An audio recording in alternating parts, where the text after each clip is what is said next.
À l'instar de son cousin Hyundai, qui les désigne par le label Ioniq, Kia s'apprête à développer une gamme complète de véhicules électriques qui seront identifiés par les lettres EV. Le V6 est la première de cette famille qui s'annonce très nombreuse. Techniquement, il s'agit d'une copie quasi conforme de la Hyundai Ioniq 5. Esthétiquement, en revanche, les designers de Kia ont décidé de lui donner un look unique, que chacun sera libre de juger à son goût ou pas. Force est toutefois de reconnaître que la marque a décidé d'en finir avec les designs mièvres. Une volonté que l'on retrouve à bord, même si le double écran qui fait face au conducteur rappelle furieusement les dernières créations de Mercedes. Si la présentation est moderne, avec notamment des touches sensitives qu'il est possible de configurer selon ses envies, la qualité de fabrication n'est guère au rendez-vous.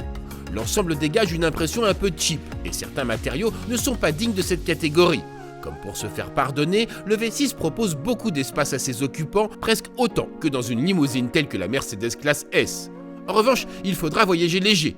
Le moteur implanté sous le coffre est gourmand en espace. 490 litres pour un crossover de 4,70 m, c'est en effet dans la moyenne basse.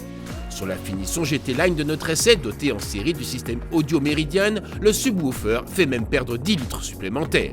Toujours à bord, on appréciera le moelleux des sièges et l'insonorisation quasi parfaite, moins la fermeté de l'amortissement que la présence des jantes de 19 pouces, livrées d'origine, ne fait que renforcer. Sur autoroute, cela permet à le V6 de donner l'impression d'être scotché au bitume.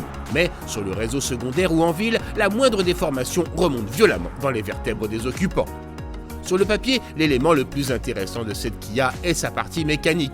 La marque coréenne a visé haut avec, sur cette motorisation intermédiaire, pas moins de 325 chevaux, 605 Nm, 4 roues motrices et une batterie de 77,4 kWh, qui permet à le V6 d'annoncer jusqu'à 506 km d'autonomie en cycle mixte. Dans la réalité, il faudra plutôt tabler sur une moyenne de 320 km, le poids conséquent, plus de 2 tonnes à vide, faisant fortement grimper la consommation à chaque relance. Au final, l'appétit moyen de cette version s'est établi lors de notre essai aux environs de 23 kWh au 100 km.